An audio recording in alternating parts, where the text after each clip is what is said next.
Hello, good evening.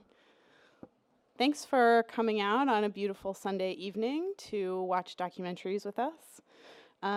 Welcome to the final screening of After School Special, the 2015 School of Visual Arts Alumni Film and Animation Festival. I'm Rose Vincelli-Gustine, and I'm the new Director of Operations for SVA's MFA documentary program, MFA Social Documentary Film. And we're really thrilled to have you here for a screening of Thank You for Playing. It's directed by David Osit and Malika Zouhali-Worrall, and David is an alumnus of our MFA documentary program. And so we're really excited to do this free screening here. And then before Thank You for Playing, we'll also be showing the documentary short film The Perfect 18 by SVA alumni Mickey Duzyj and Kyle Stecker. And then following the screenings, we're going to do Q&A with David Osit. And our moderator for this evening, SVA MFA doc student Fernando Venegas. So for now, we're going to welcome Fernando, Mickey, and Kyle to the stage and enjoy the show. Thanks. Well, thank you all for being here today to this last day of the festival.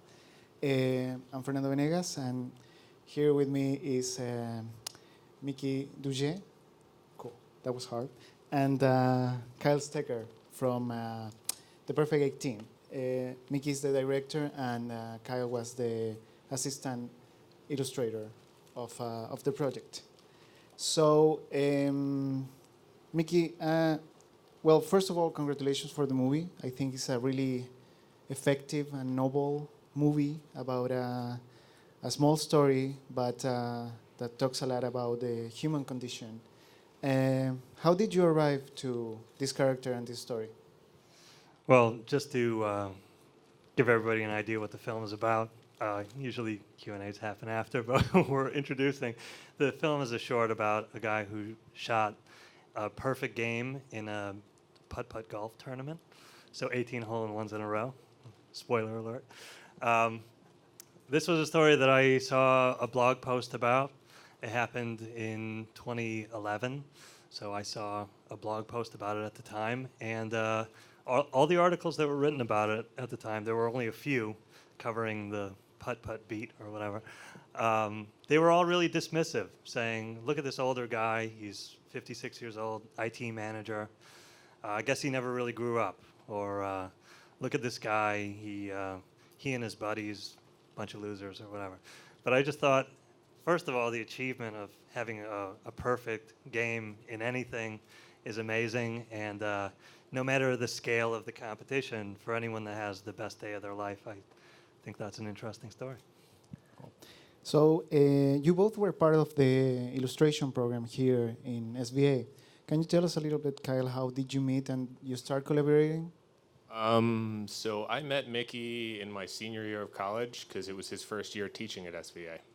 And I think we only had contact for like a month and a half maybe because your class was real short that year. I think it was a full year after that, which I wish I had myself because it was a business of illustration class, which frankly I needed more of.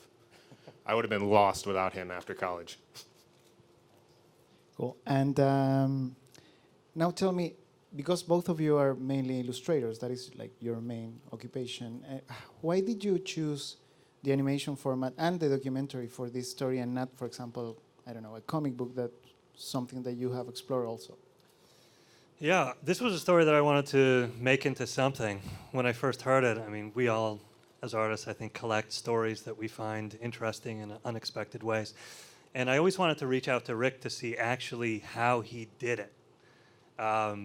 Basically, so it could be a template for others to try and do exactly what he did. Because unlike bowling or something where you kind of have an idea of what you're trying to do, with putt-putt there's some tactics, and I just thought it would be really interesting. So I had been working as an illustrator, but had had a few opportunities to animate things. I worked on an ESPN documentary called You Don't Know Bo, about Bo Jackson, where I did maybe like 25 little animated vignettes that were a part of that film. And that film was on ESPN TV, and I don't know, it's one of those things where they have such a big network that when they put out stuff. I mean, this is like, I don't know, marketing for anyone who's an artist. Whatever goes out into the world, that kind of attracts opportunities that are similar to that in return. So people started thinking of me more as a filmmaker than an illustrator, or an animator, I should say. And so actually it was a few months after that I pitched this story to ESPN.com as an illustrated blog post, where I would interview Rick, and then I would just do illustrations of how he actually did it. And that it was one of the executive producers who said to me, why do you want to do an illustrated blog post? You're an animator. You're a filmmaker now. And I was like, I'm not really, but that sounds fun. And he's like, well, instead of me just giving you a couple $100 for this illustrated blog post, how about we give you this larger budget and you direct it? And I was like, I'll try. So that's how it happened. Great. Well, so with no further ado, please give us a warm applause to the filmmakers. And now we will see the Perfect 18, and it will be followed by Thank You for Playing. Please turn off your cell phones. I have to remind you of that. And then after that, we are going to have a Q&A with David Osit, the director of Thank You for Playing. Thanks. Hope you like it. Thanks. My name's Adam Natali. I'm the director of SVA Theater. And today, as we already mentioned, we're so pleased to have SVA alumnus documentarian David Osit here, live via Skype, actually. He's calling in from the Camden International Film Festival, where he actually left the award ceremony to talk to you guys. So if you wouldn't mind sticking around, he is here now. We got him online. You can throw it to him. So this is David Osit. David, I'm going to read your bio quickly. You're a commercial and documentary film director, editor, and composer based here in New York. His first feature documentary, Building Babel, was his thesis film at SVA and was a recipient of ITVS's open call funding and was broadcast on PBS's America Reframed in 2013. David was co-producer and composer for Where Heaven Meets Hell, which broadcast on PBS Global Voices in 2013. He is also the editor of Live from New York, which was the SNL documentary, Saturday Night Live, which was the opening night film of the 2015 Tribeca Film Festival, which another SVA alum, Bao Nguyen, and many SVA alums worked on. David studied refugee law at American University in Cairo before switching to a career in documentary film. So I'd now like to welcome our moderator back, Fernando, and please welcome David Osit.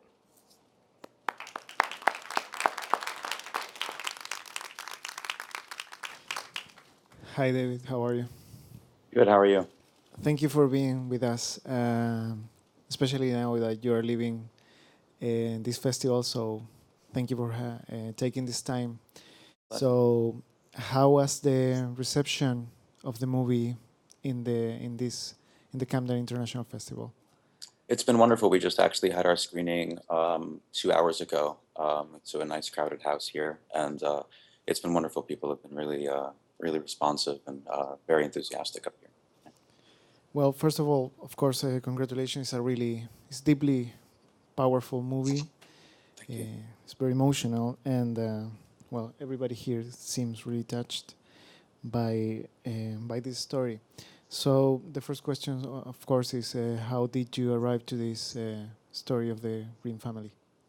Sure. Well, I read a blurb on a website called Kill Screen Daily, which is sort of gaming news website that's sort of art-based and art-focused. And it was just a 2-sentence description of what Ryan was doing and what he was working on. And it just seemed like there were a lot of stories inside of this idea of making a video game about your child dying of cancer. What would that game look like, and what would the emotional experience be to make a game like that? So Malika, my co-director, and I sought out to make a 10-minute short film and just kind of follow him as he was working on a couple of scenes, not necessarily thinking it couldn't be a feature film, but just thinking that we would start small. We were both tired from working on our last project. She made a film called Call Me Cuckoo, and I had just finished with the distribution of Building Babel. And we went out for our first shoot in Colorado, and it was remarkable. And the Greens were, as you can tell in the film, so open and so accepting of us and our presence there.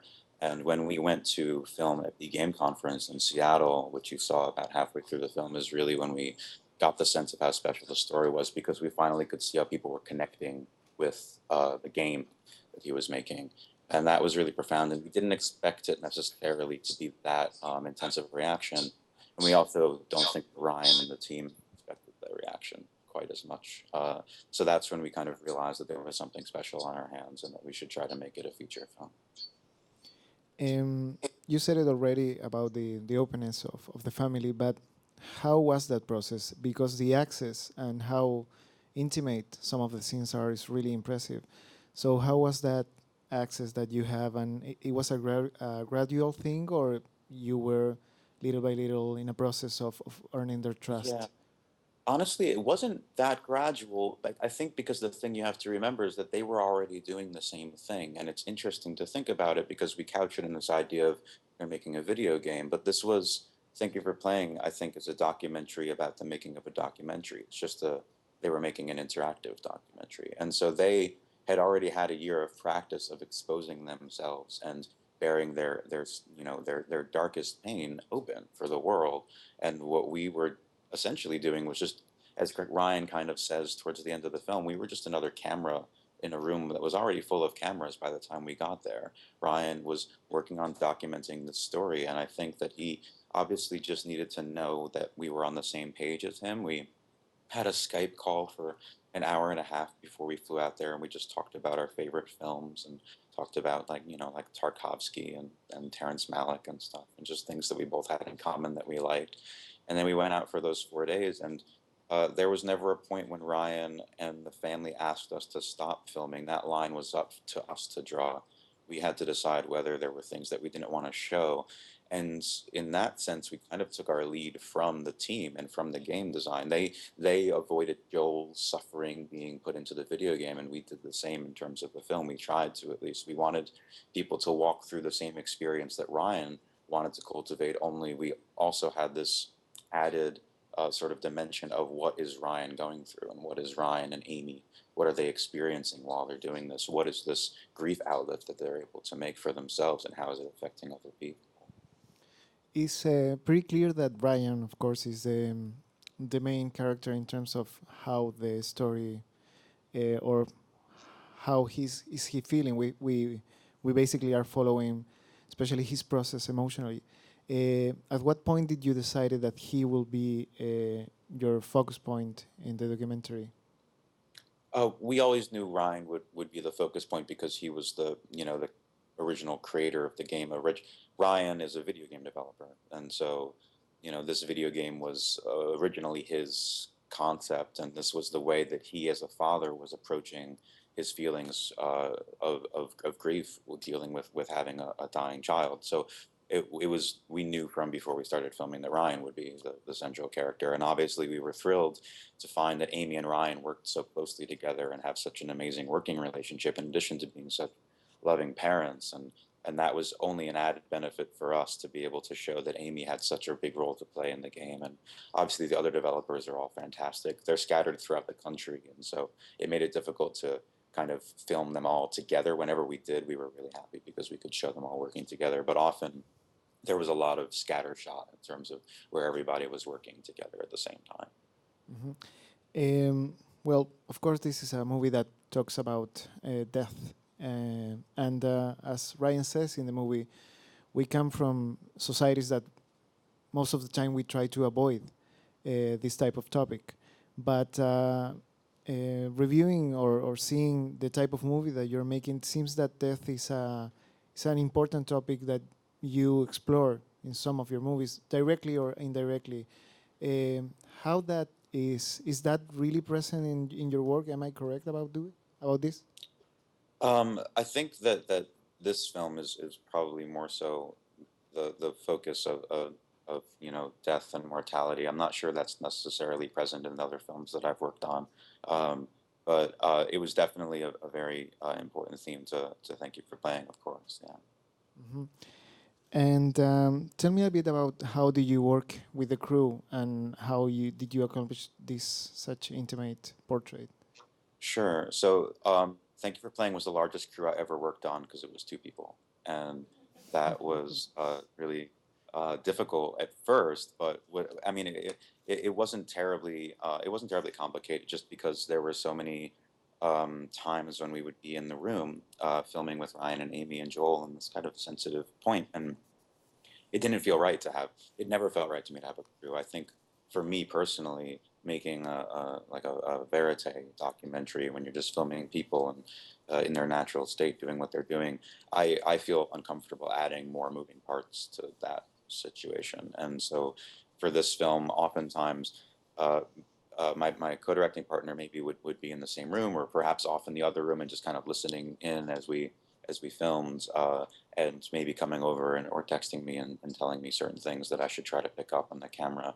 But I mean, this film there was such intimacy involved and such trust involved that it felt very frightening to me to be in a situation where I had to think about managing anybody else. And I also I just didn't want to. I like shooting for myself, and I like the idea of being able to direct while I'm shooting. So it made sense to me to work in a really, really limited capacity on this.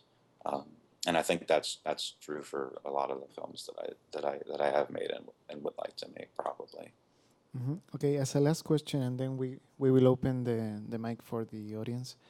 And please come to the mic here, because this is being recorded, and of course, so he can hear us.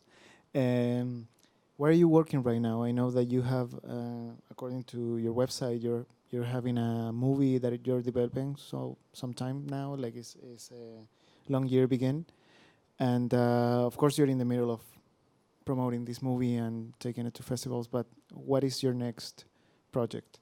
Sure. Well, Long Year Begin is a project that's going to take probably many years, and it's about preservation, and it follows preservation through 3 different places: the Internet Archive in San Francisco, the Library of Alexandria in Alexandria, Egypt, and the Svalbard Global Seed Vault in the Arctic Circle. And that's going to take, I think, a really long time and a lot of fundraising to finish. But I'm also heading to Ramallah next week to begin editing a documentary that's in rough cut stage right now about the film unit of the Palestine Liberation Organization, which was founded and filmed a lot of footage that was lost in the mid-'60s that's just been found by this wonderful Palestinian filmmaker. And so we're going to try to turn his baby into a reality over the next month or two. Well, thank you so much, David. And now we are opening the mic if there's any questions. I was wondering, I sort of forgot the fact that you also composed the music for the film. So would you, what's your background in terms of music, and how was working on that during the film as well? Yeah, for me, I don't have much of a background in music composition, but I love music, and for me, there's just like a lot of computer programs that I've played with since I was like a teenager that like have like software synthesizers and stuff, and I've always just like been a hobbyist at it. But I realized that like that tonal element of music that is the only thing I really have the ability to do is kind of good for documentary film scores or film scores in general. And so it's more so I think mathematical for me than like music oriented, just because it's very easy to resequence, notes and make like a sort of symphonic tonal space underneath a scene in a film. And I really enjoy doing it. And in terms of doing it while making the film, it's actually really therapeutic for me, because we were editing the film. Right after we finished shooting, we just started editing, and it was obviously a very difficult film to edit at times because we were there filming it and we had such visceral connections to the footage that we shot. And so being able to work on the music was actually a really, occasionally a really nice way to back up a little bit from the process and just be able to abstractify a little bit, to back up from what I was looking at and say, what sort of, piece of tonal music can I make that can help elucidate the sort of emotion I want to come across in this scene or in that scene. So the music in this film was really helpful for me to work on, actually. I was really glad that we got to do that in-house. It was really special. Hi, David. How long did you film the documentary altogether, and how often were you filming Joel and his family? Sure. Started filming in July of 2013. and we finished filming in September of 2014. I think that's right. Yes, 2014. And we filmed, I think, a total of 6 shoots. One shoot in San Francisco, 2 shoots in Seattle at the gaming conference, and I think 3 or 4 shoots in Colorado. And obviously, these were spread out over the course of this period of time. We shot a very small amount of footage for the film. I'd say about 60 to 70 hours of footage, which for a documentary feature is relatively low, especially for a sort of like verite-focused film. Yes. So I guess a year and 2 months or so, 15 months. Yeah, and with documentary work, it's never totally, you never totally know where the story's gonna take you. So for this, did you have any idea of a storyboard or what you wanted with it, or was it just going with the flow of what was happening with everything? If that makes During sense. production, there were 2 storylines that we knew we needed to follow, which were, Joel's health, which when we first started filming was stable. He had been sick for 3 years, diagnosed as terminally ill, 6 months, with 6 months to live when he was 1 year old, and he was 4.5. So he was in stable condition, and so we weren't following that at first. We were following the development of the game and what was going into the development of the game, which is one of the reasons we were going to make a short film, because there was just a couple chapters here and there, and we figured it would be a 2 year long process, and we weren't ready to go there. Eventually, it became following the development of the game in tandem with Joel's health declining and deteriorating. In terms of storyboard, yes, we had a very, very large backboard in our office, which with a 5-act structure, and we made it 5 acts as the 3 acts because we were thinking that's what a Shakespearean drama.